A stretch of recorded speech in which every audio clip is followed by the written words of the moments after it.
AI will tell you what you want to hear, and a great coach will tell you what you need to hear. So 15 minutes with you literally was more valuable than days with AI. Yeah. It's not good to be efficient if it's not first effective. We're just going to get to a bad result faster.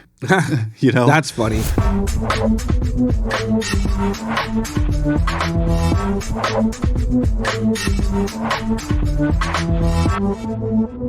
Yo, what's up, everybody? Welcome back to another episode of the Entrepreneur Experience Podcast, where we talk about everything entrepreneurship from startup to exiting. And exiting multiple, investing, whatever it is, whatever level you're at, this is the conversation. It starts here. Yep. And not only do we have these conversations, but we try to do it in a way where it breaks it down in the simplest level for you. You're so busy doing things, and you're most likely watching these podcasts through YouTube or listening to it because you want inspiration or you want your mind to just shift in the right direction when it comes to business. And that's what this is here for on the simplest level, with joking, with relatability, and even with some amazing guests every once in a while. So the Entrepreneur Experience Podcast is really for you, the entrepreneur, no matter what stage of business you're in. Hey, sorry to interrupt, but Joe, you got something on your chest. When I failed my first 8 business, I chalked it up to a couple of things. Number one, I was very proud and I didn't learn how to build a business. But the second thing I realized is I didn't go to school for this. And it's fun to try to figure things out and explore. But then there comes a point where you're like, wait, hold on. What are all the other successful business owners doing? We've provided something for you if you feel the same exact way. We've provided School, SKOOL, Entrepreneur Experience, where you can actually have free content and a community of people that are also in there that are entrepreneurs that love to give feedback and ask for feedback. If you don't feel like you have the resources enough to help you become successful, join our school. It starts for free. So what are you waiting for? Go to jtvisuals.com/school. That's JTVisuals without the I, and that's school with a K. Now back to the show. Today, we are focusing on helping to be your guide with the online world. There's a lot of business advice. There's a lot of business videos that are surfacing on TikTok. There's a lot of things surfacing on YouTube. And we want to be here to show you our live reactions. So these are our fresh thoughts about it, and we want to help be that guide to be like, they're right in this area, but maybe not this area, or this is absolutely true. It was life-changing for my business, and I recommend everybody do this tomorrow. So we'll figure that out. We got a few videos, and then we'll go from there. And I haven't watched these videos yet, so knowing Jared, there might be some funny, I don't know. There's one that he likes to prank me every once in a while. But if I could preface videos and education online, when I started my entrepreneurial journey in, I think, 2008, 9, and 10, YouTube was kind of like you got stuff from YouTube, but the amount of content today far surpasses what was available in 2009, 10, and 11. And so it's like you had to go out there and search it and find somebody. Now you can just YouTube it. And so I think it's had like the reverse effect in some cases where people could be over-educated to where it paralyzes anybody to make a move because there are more ways to skin a cat than just once or one way.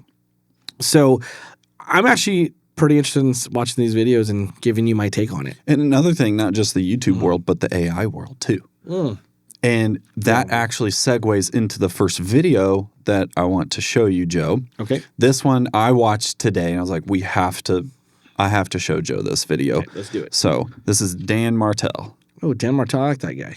Do you think people could use AI instead of coaches in the future? AI will tell you what you want to hear, and a great coach will tell you what you need to hear. A great coach keeps you away from your bad ideas. A great coach keeps you accountable. They can be direct, and they can also be graceful. Most AIs are glorified yes men. Like, I'm trying to make a decision between this or this. Like, whoa, those are both great options. What about the third option or the 17th you didn't even know about? Coaching will always be human to human. That's the whole point. I don't think that there was a better way to explain it. I've actually seen that video. Oh, you've seen that one? Okay. I didn't know you were going to bring it up, but it was at least a few months ago. I think he's absolutely right. Yeah. So you've used how many different AI platforms? Bro, dude, enough to feel like I don't understand anything, and I'm actually in the middle of switching right now. from because what he described, where it always affirms you. So ChatGPT was what I was using, and I trained it well. I trained it in really cool areas, like putting in frameworks and playbooks and PDFs, and then telling it to be mean to me, or not necessarily mean wasn't the word, but like be critical and don't always affirm and please. But it's still like it can produce good results, but I have to doctor it so much. And Dan Martell himself was the guy that's like, dude, you got to try Manus. Manus. And a lot of people are raving about Claude. Oh, I've heard about Claude. Yep. Claude's really good. So that sounds like the French AI. Claude. It's Claude. Yeah, I mean, maybe it is. I don't know. But what I know is like America's winning with AI. I know. Like we're killing it with AI. So that's cool. Well, he brings up a point.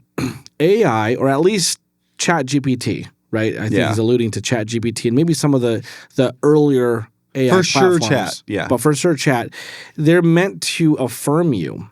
And if you are absolutely wrong, it'll shift its information or the way it articulates the answer to make you feel good about what you're doing. And I've noticed that. And even when you say, hey, be brutally honest with me, don't tell me what I need to know or want to hear, tell me what I need to hear, it'll still kind of say the same thing jumbled up in a way where it's offensive. Yep. The truth of the matter is a coach is there for a personal connection. Yeah. And in that personal connection, we are kind but direct. Right? I'll give you an example. Today, I had an amazing coaching session with a client, and they are in home industry. They do solar, and these hailstorms just devastated a bunch of solar panels. So they have all this work coming. I haven't heard of anyone doing solar anymore. You know, they're killing it still. Oh, sweet! And all this, they have all this damage, and they have all this work. Not enough people.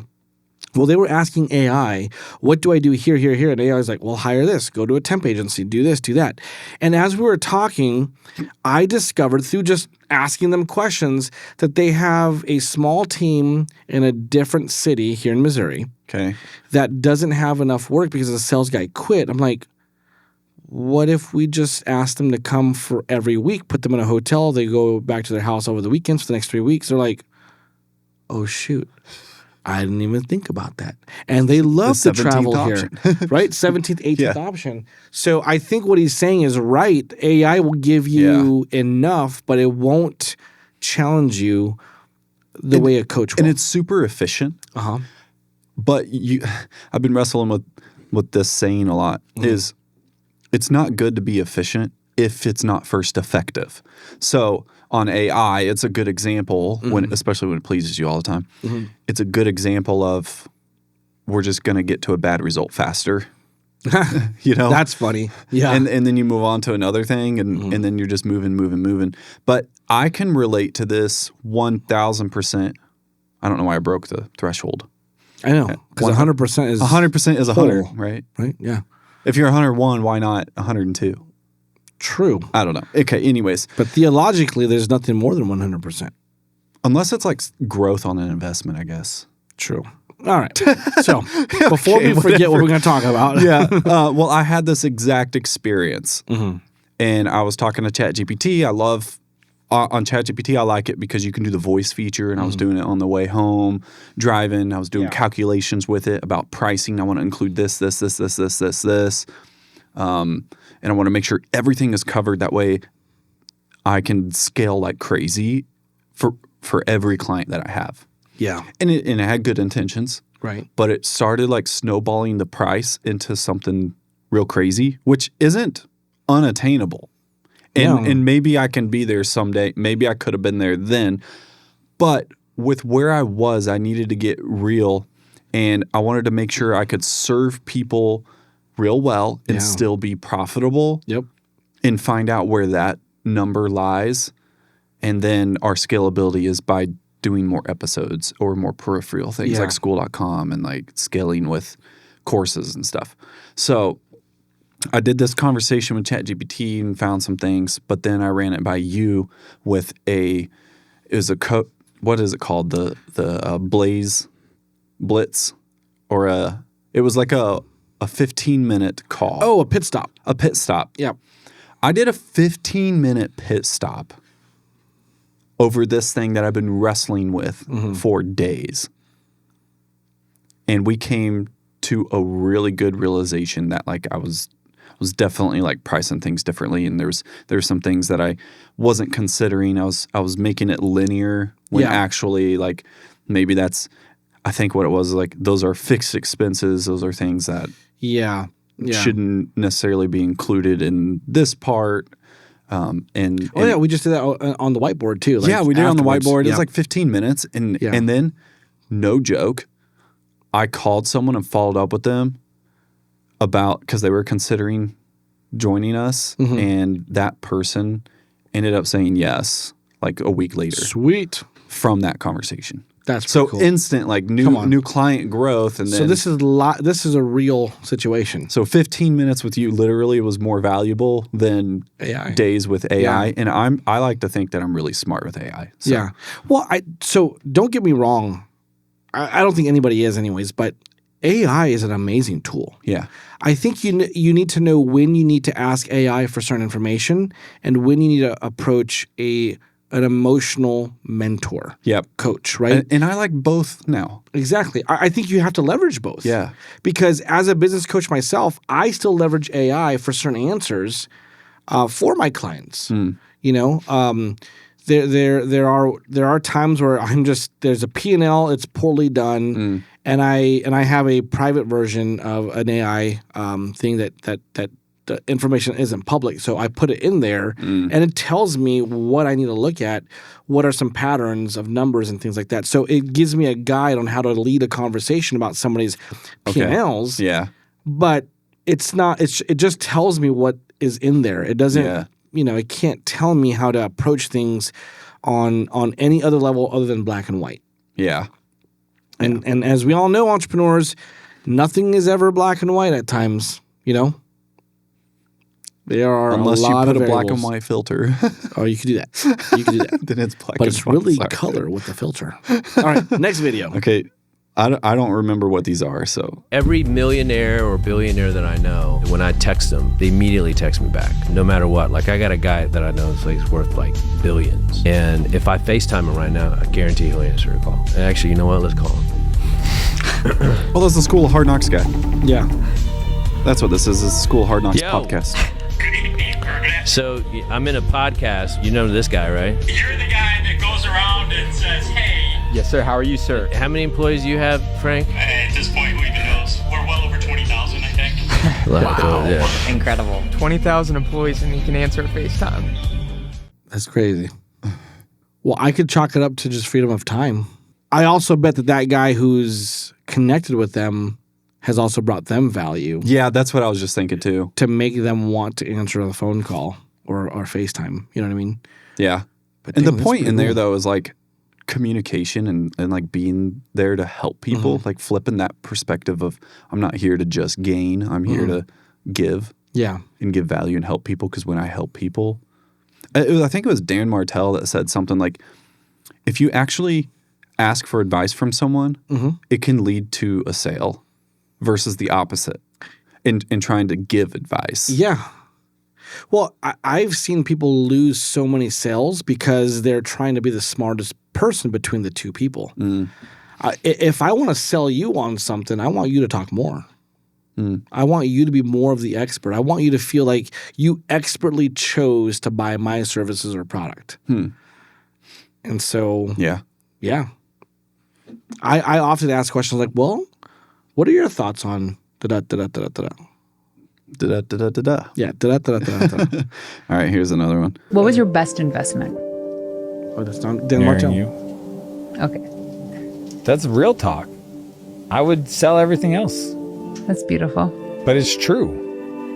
A man gets in good shape. He takes care of himself to be with somebody that is beautiful and they admire and that they want to create a family with. That's why I have an unlimited budget for me to do the work, to be better for you, for us, for our kids. I mean, that is the best investment.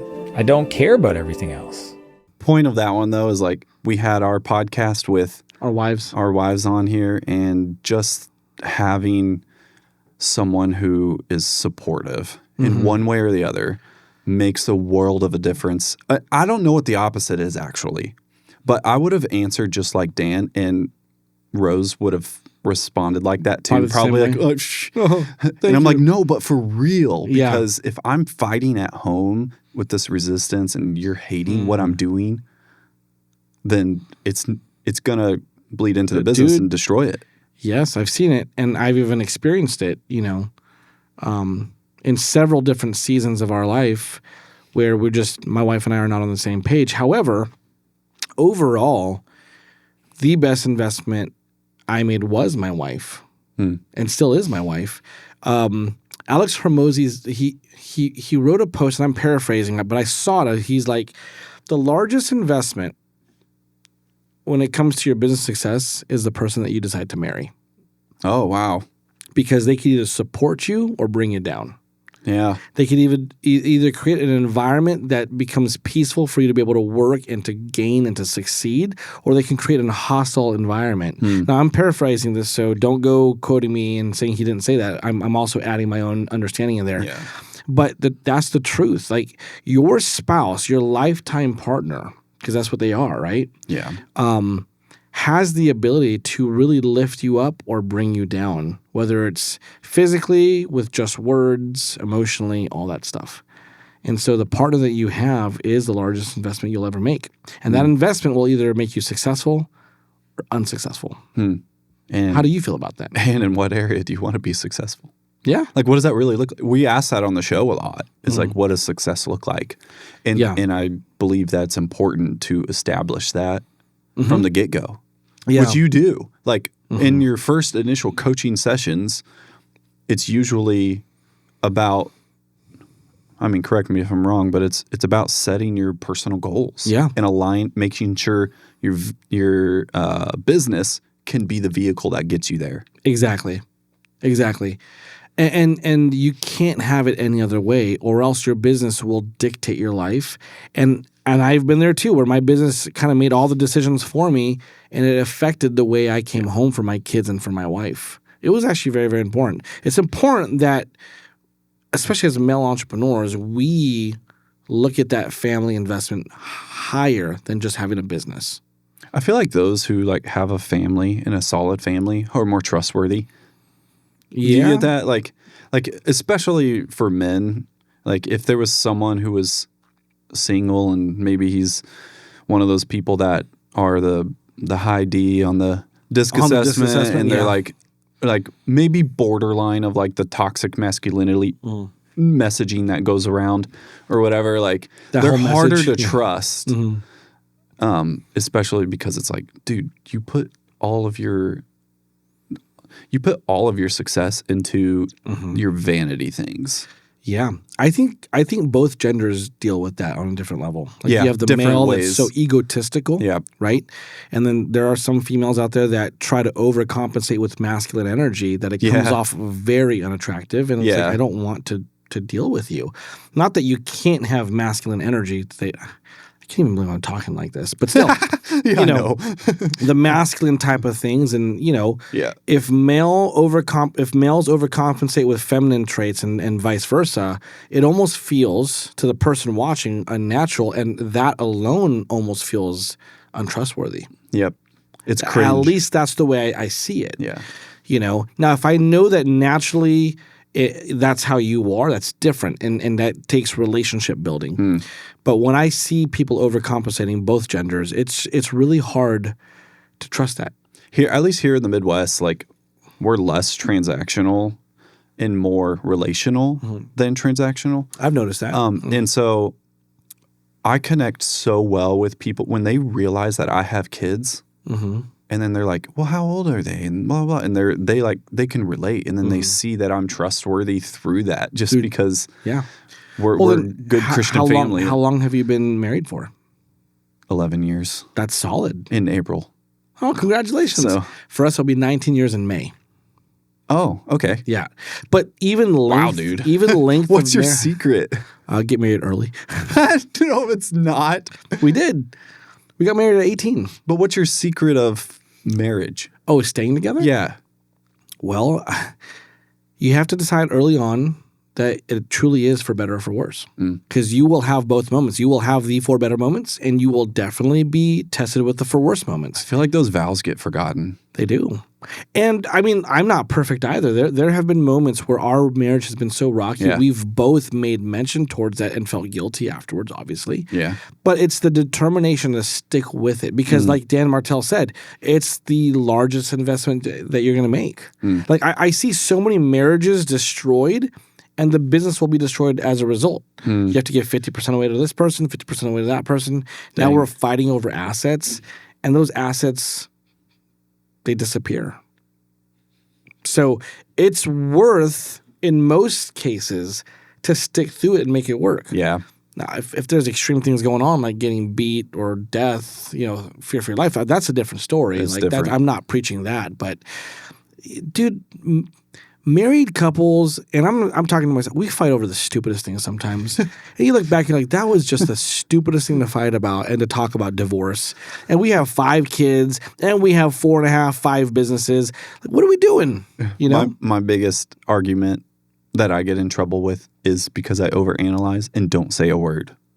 Because if I'm analyzing like 3,000 different things. Yeah, you shut down. And so I'm like, if I say this, then it'll go this way. I don't want that. If I say this, it'll go that way. I don't want to. Oh, now she's probably wondering because I haven't said anything. But now my vocal cords feel so dry and like I literally get so analytical. And Rose is she just says whatever's on her mind, right? But she just like by that point, like she thinks I'm giving her a silent treatment. Yeah, or which we talked about it. That's why I'm saying it now. Stonewalling? Like when stonewalling, yeah. Stonewalling. But really, I'm Dr. Strange analyzing all the 14 million different ways, and there's only one way I can Christy's a lot like you. Oh, really? And I'm a lot like I say whatever is on my mind, which is not always a good thing because sometimes certain things are just not meant to be said in a moment. Yeah. Like, just be quiet, But that's probably why, like, when we go out together is double dating and couples and stuff, and why the podcast episode was so well is because we can cross those bridges and figure out the relatable points. Yeah, it's fun. Yeah, but I don't know what it's like to start a business and be single, where you have all this time and you can do like you can spend the 5. You can stay as long as you want. Which is, and that's a big deal because as a married man and somebody who loves to come home and wants to be home and has children, like I choose not to work throughout the night. I choose to come home. I choose to shut things down. And you know what's so funny? When you choose to do that, you figure out how to get the same amount or more done in that small amount of time. Huh. That's okay. That's Elon Musk's theory. He says, if you were to clean your room and you give yourself 3 hours to do it, it's going to take you 3 hours. But if you give yourself 3 minutes, you'll get it done in 3 minutes. Now, there's probably some level of like possibility, but the point is like whatever time you have, you use it differently. I have found that to be true in giving tasks to my team. Really? If I keep it open-ended, like, hey guys, I would like to see this, guess what happens to that task? It's not prioritized. It never gets done because it's not prioritized. If I say, hey guys, I want this task, this specific task with these directions done in a draft on my desk by Friday, March 14th. Guess what? It gets done by Friday morning. And if not, the majority of it's done and we're having a conversation as to what was the holdup. Right? Yeah. Yep. And the same thing would be true if I had it done tomorrow. I can probably send it to my team and somebody's going to figure out how to do it or at least get me so much further along in that task. And I'm thinking of Ashish with Dun Dun. Hey, man. Oh, dude. Come on. I use that religiously on a day-to-day basis. Not a sponsor, but definitely should be. Definitely should be. So we're going to stop talking about Dun Dun and how awesome it is. Yeah. Until. All right, here you go. All right. 2026, what is the most undervalued media in your perspective? The media, Gary Vee. like a working media front, continues to be social when it's done properly. The marketing execution that I think is most undervalued right now is 2 separate, very different things. One is live social shopping. I think for any consumer brand, it is incredibly important to understand the QVC-ification of social media. And then 2, creating content specifically in YouTube Shorts to feed the AEO and GEO battles of 2027, 8, 9, and 2030.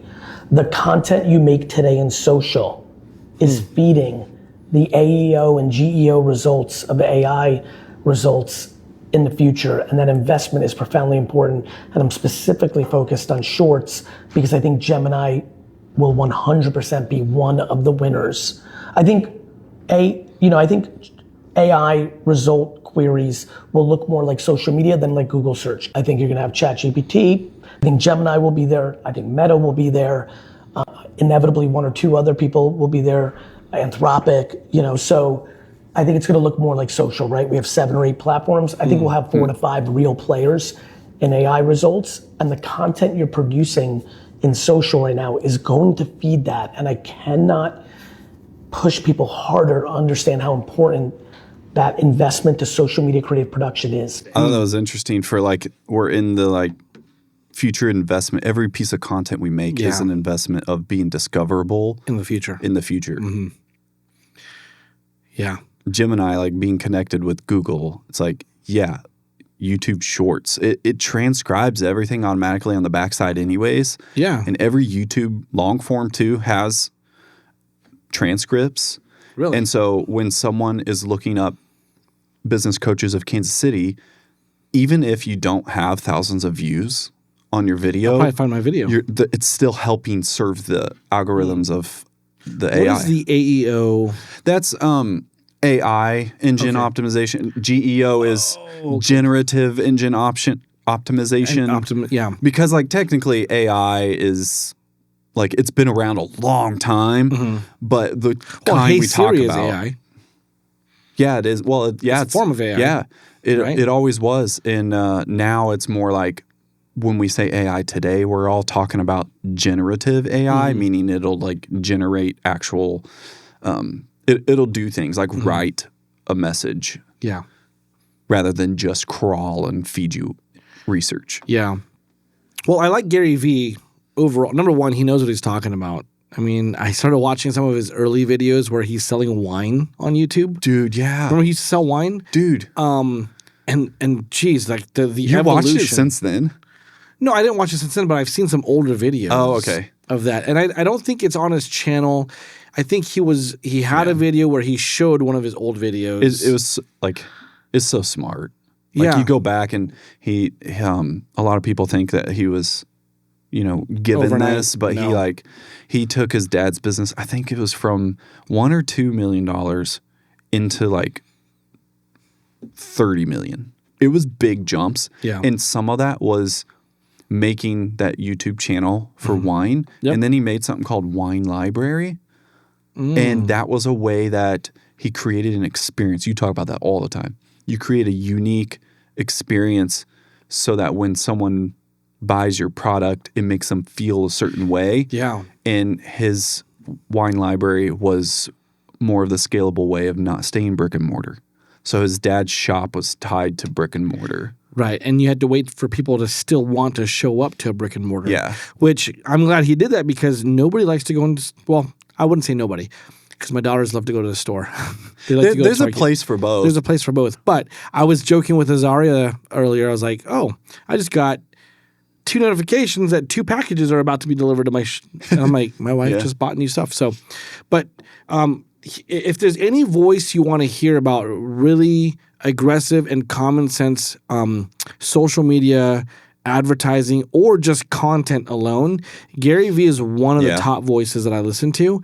He's been right about the evolution of social media, and I believe him. Everything's going to shorts. Everything. And you can create the experience through these social media platforms. True, yeah. Because when you build your brand, professional, personal brand, when you build and show yourself and give value to people, now when they buy your products, they feel like there's a piece of that. Yeah. He mentioned another thing, and I passed along that advice to someone else, and it transformed her business. Really? Well, what is it? It was live social shopping. Like if you haven't played around with that, like Tell us how it's done. I wish I had a product company, but I'm so my time is so dialed into being service based, well, solution based, really. So yeah, and solution service based. But this is part of the reason why, like, if someone has products, like they make their own thing, and they want to do e-commerce style, they should not go and start a podcast for their first thing. Even though the podcast could be a good idea because they could share stories behind the product, right? And it seems really interesting, and it would do pretty good, but it's not going to be direct to sale. There's a world out there where people are scrolling on TikTok and a platform called Whatnot. Oh, I've heard of that one. Okay, so you heard of Whatnot. Gee, I can't keep up with all of them though. There's so many. The beauty of Whatnot is, like, when people go to Whatnot, they have a high intent to buy something. They're browsing around. Every single video is selling to someone, and it's literally like social QVC. So these are people that are so addicted they got to go to there. Yeah, and they're big on collectibles too. Okay. So if you're into like collectible and selling those things, or your boutique shop. Gary Vee is also, like, he still goes around and does garage sales. Yeah. And tries to find things. So he challenged a lot of people once to do live shopping garage sales. Like, so you're doing a Facebook Live as you're buying things? Yeah, but it's not Facebook because Facebook doesn't allow purchase through it. Oh. TikTok will, and can my Meta glasses be used for that? Like the camera will capture me doing. Once Zuckerberg starts allowing it, but it's like you got to be where people are too, and where the attention is. And TikTok is one of them. When you go TikTok Live, it's not just your followers. It's pushing to the algorithm, testing new people to see if they're going to join your live. And so when is someone it like buys box reveals, I just bought this thing, let's take a look at it. Like, is that one way to do it? Or when you're actually purchasing certain things? Dude, it's literally like I need an example. Like, I have a hat. I'm selling this hat. Okay. You could unbox or whatever. Be like, all right, guys, what we have in here, if you're just joining us, we got this hat about to strike the sale for this. This hat is going to go on sale here in about 10 seconds. If you're interested in this and you give that kind of energy, you're always talking. And then on Whatnot, they have the culture of, like, snag this deal. It's $15 off. It's usually a $50 hat. And we're selling it for $35 that you can get right now. The next person, here we go, 10 seconds. And the 10 seconds starts going. Oh, shoot. My sister used to do that. Really? With like a multi-level marketing company. They were doing that. And she was selling things live all the time. Yeah, and then it pops up on the phone. Someone pushes it. They make the order. The order's confirmed, and it tells the person doing the live that someone bought it. You go, thank you, Chris. Dude, I would love to, but I need products. Let's find one. Yeah. Okay. Because, dude, I'm telling, and they list all the stuff. My friend. Can it be things that we're selling where we just have an affiliate link and we're just getting people to buy it? So actually, you can do that, but you need to actually show the product. So we'd have affiliate link, but we have to buy it. Just like show it. Okay. Let's do that. Let's try that on an Entrepreneur Experience podcast. Dude, that would be interesting. That would be. Yeah. And then would you guys like to watch us attempt that and then see if we're able to generate any sales? Dude, that would suck if we did it. But I will be determined to do it. People are making millions selling all this stuff. So the person I know that made a difference for her life was she puts together like book kits, and she has a little bookstore and everything, and it's a little boutique shop, but she started going live and she got really good at it. I need to ask her questions now. And she's like talking about the book, relating to the people, saying hi to everyone that's on, and then like there's music going in the background. My sister used to do that. Dude, she needs to continue then. I know. Seriously. But and then she would sell like the packaging of the book. It's like a book in a box that has other elements to it, so she creates an experience from it. You know? Oh yeah. Like I actually bought one for a gift from my wife once. And, really? Well, you got suckered into it. Look at that. Yeah. You got it. Well, I want to support her too. But was it good stuff? Yeah, like it was a Harry Potter kit. It came with some books and some extra things. Did you know I was not allowed to read Harry Potter as a kid? Me either. Yeah. But it's such a family film. I watched it after being older. I was married, and then I watched it. Oh. And I'm watching it, and I'm like, this is such a classic film. It's very family oriented. Yeah. I got in trouble for watching Lord of the Rings when it first came out. I was allowed to watch Lord of the Rings. Well, I came from, I think my dad and mom thought everything was a demon. Oh, That's the well, type the of- orcs kind of, Yeah. they kind of are. But when you actually look at it, it's a great movie. Yeah. Dang, I want to watch it again. Yeah. Like, it never gets old. But live social shopping, man, So that's maybe in. we should sell Lord of the Rings. And you gotta sell what you're into because Yeah. you can't talk about something you're not into. No. Maybe we could find something that's good with what you and I know and Yeah. maybe even entrepreneur related or not, but we could show you how we would do it. And I'd be curious if we got so good at it and we had an environment for it, we could ask people who have products that don't want to sell because they don't have that and we can sell personality. it for and you. we're the ones that sell it for them, and we can take cuts from the results. Let's try that. Well, if you're watching and you have something, let us know. I mean, it will definitely have to depend on what it is. Yeah. But let us know if you have something you think Jared and I could sell on live social. Yep. TikTok or This will be my first whatnot. time. I just want to test my skills. Yeah. All right. One final video. One here. final video. I don't know what this is. Kind of like. Okay, guys, this is a lot. How about we just circle back? What did you say? Circle back. Like, there's a lot going on. Maybe we just push to a later date. No. The other part. Circle back? Yeah. Get that on the board right now. Okay, so we are here. We're just gonna He's drawn a circle. circle back. That's genius. Circle I know back. this could be like weeks or months. Even years. Or just never at all. Exactly. Phenomenal. That's incredible. Dude. So Or like never at all. the whole thing, for those listening. I like that guy. Like he's supposed to be like a alpha male or something like that, like a dad energy. Oh, kind of cool. guy. Yeah. Like, I like when people make humor based on, Dude, I love that stuff. and they do these like dumb social skits like this. It's hilarious. Like he's like, well, we're here, and we just do like a circle, Yeah. and the guy's like, well, that could be a week, or never at all. Yeah. Yeah. And then the music's like the transformative, yeah. like inspirational music. Oh, Is that, man. it's Interstellar, I think. Probably. The soundtrack. But it says point of view, the guy that invented the circle back. Yeah. Saying, which it's funny because it's relative. This was the day after our last shoot. And we talked about the circle circling back, like saying, utilizing that in your language. yeah, Stop it, please. circle back. I'm just circling back, or I'm just following up, which is, yeah. First of all, if you want them to hang up on you, that's a great terminology to use. Now, I'm not saying that it's bad. It's just, I don't know. It's like, I'm just following up. Well, for what? I guess it's like, isn't it like better than nothing? But Yeah. it's still like, if you can get straight to it, people's time is limited. Oh, yeah. Well, So- I coach this this pool fence company. It's a really, really good lifestyle pool fence. And I coach a lot of their franchisees. And one guy says, he calls and says, hi, this is so-and-so with lifestyle pool fence of whatever. I'm just checking to see if you're still wanting to save potential lives by putting a fence up around your pool. Which seems good, but you think about it and there's a better way, Cool. Tell me. right? Oh, there's a better way? Well, Well, I think he utilized both kind of like just following up, but then Yeah. also like getting straight to the point of why he's calling and hitting the emotion. so Or he'll even say things like this. it's just fluff Hey, though, isn't it? It is fluff. But again, it's not, I'm just circling back to see if you want to buy this from me. He Yeah. also says things like this. Hi, I'm calling because I knew you wanted to install a pool fence to potentially save the lives of your children and children around here. I'm calling because I have an opening that just opened up on Monday. Would you like me to put you in there? Oh, that's brilliant. Yeah.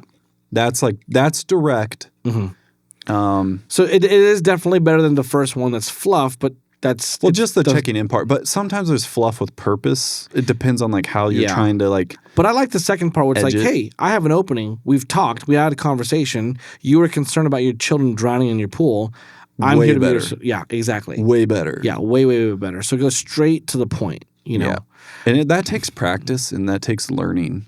Well, yes, it does. And I'm not saying it doesn't.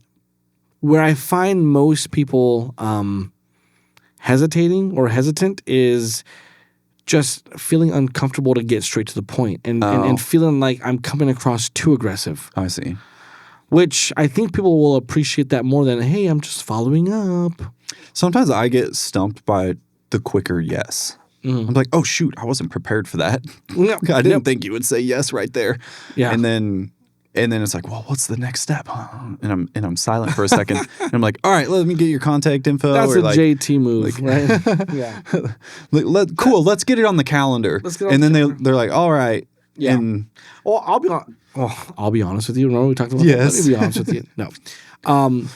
We need a slapping glove. Frankly, I get stumped on that too sometimes. Yeah. Where it's like, oh, well, we're halfway through the process, at least the process I thought I'm supposed to fulfill in the sales process. And I've had a guy who's like, well, I'm ready to go now. I'm ready to go now. I'm like, okay, let's do it. So I'm just circling back. That's all right. I'll write up that invoice. And then you're like, you got to figure out the invoice program because you haven't done it yet. Like that was me at the beginning. But you figured it out. Yeah. And then I figured out I don't want to do that method. I want the other method. But you still got paid. And now there's a couple people I'm starting to open up to, and I'm training AI to help me to send auto respond to inquiries, like email style at least. Yeah.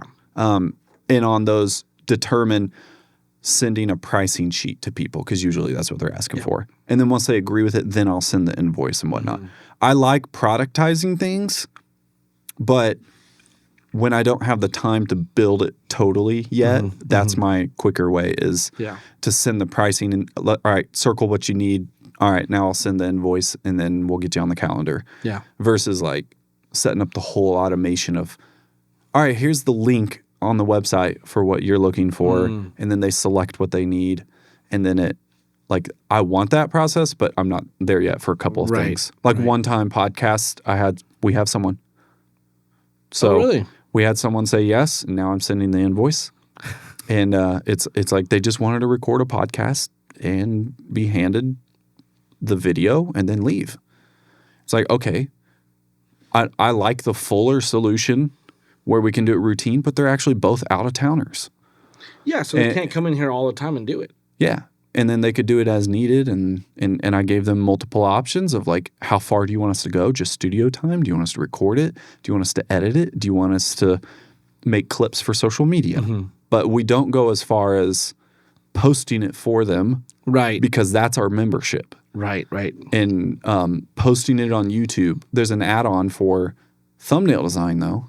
You know? And so it's like, hey, what do you need? Let us know what you need and we can serve you well. And so that's when I'm building this AI to solve the inquiries for it. Yeah. It's almost done. It's not taking a lot. It sounds like some big task I'm making up, but But you like that stuff. You like getting on AI and figuring those things out. Which I'm trying out Manus.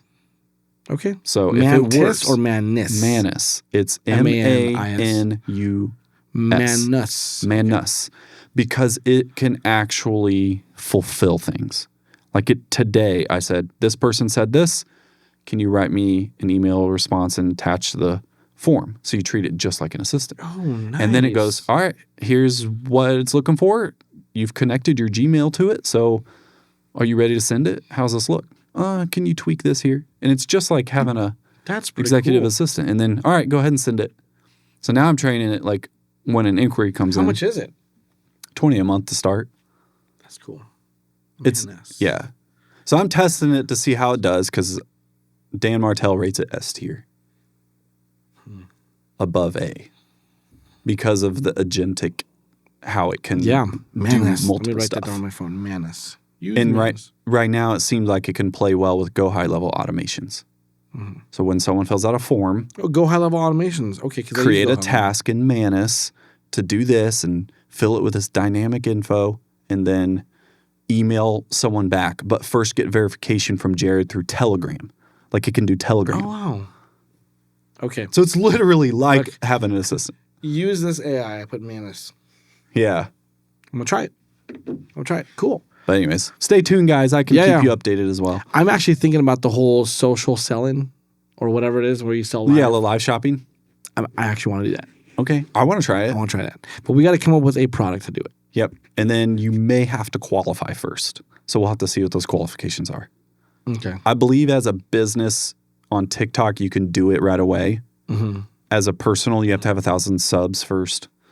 And then as Whatnot, I think on Whatnot, you actually have to be certified in that thing to sell it. Oh. So you have to go through their courses to be able to sell that. It's a way they ensure quality. Yeah. So like collectibles cards, like we'd have to get approved to sell cards. Right, because not everybody know. Yeah, I got that. So, but if we figure it out and we stick to that one thing, we could do that. Sweet. Selling steaks. No. Yeah, I had can't sell food, I guess. But all right. Well, thank you guys for tuning into this one. It'd mean the world to us if you left a review on the podcast platform that you're listening to this. Apple Podcasts. Yeah, Apple or and Spotify. We're looking for our discoverability to increase. So even if you type in entrepreneur experience in the search bar, I know that helps. But if you also like what you listen to and leave us a review, that will also help discoverability in the shows because that's what helps it become top charts or through reviews. And then just continue. We want to be of value to you. So if you leave any comments with any questions or suggestions, then we would love to be able to answer those. And we have our school community. Yes. It's a great spot to put all that. And we've had a couple of really active people that we'll start. I think we should start shouting out who the top, it gives us the leaderboards of the top engaged people. And then we should give them shout outs here. It doesn't count me. It doesn't count you. Yeah.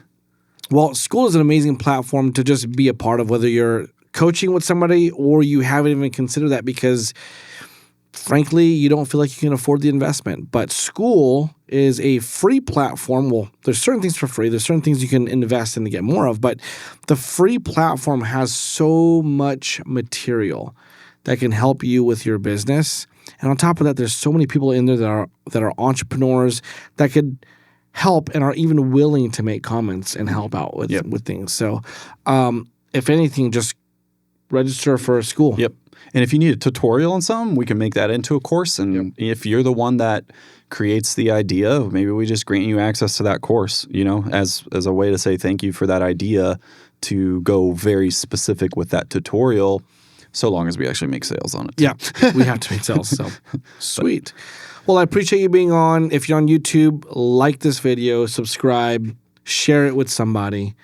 5-star review on any of our podcast platforms. But it's an honor to serve you, our entrepreneur community, every other week. This is something I always look forward to. Yeah. No matter how energized or how tired I am, we can always just pop a Coke or some caffeine.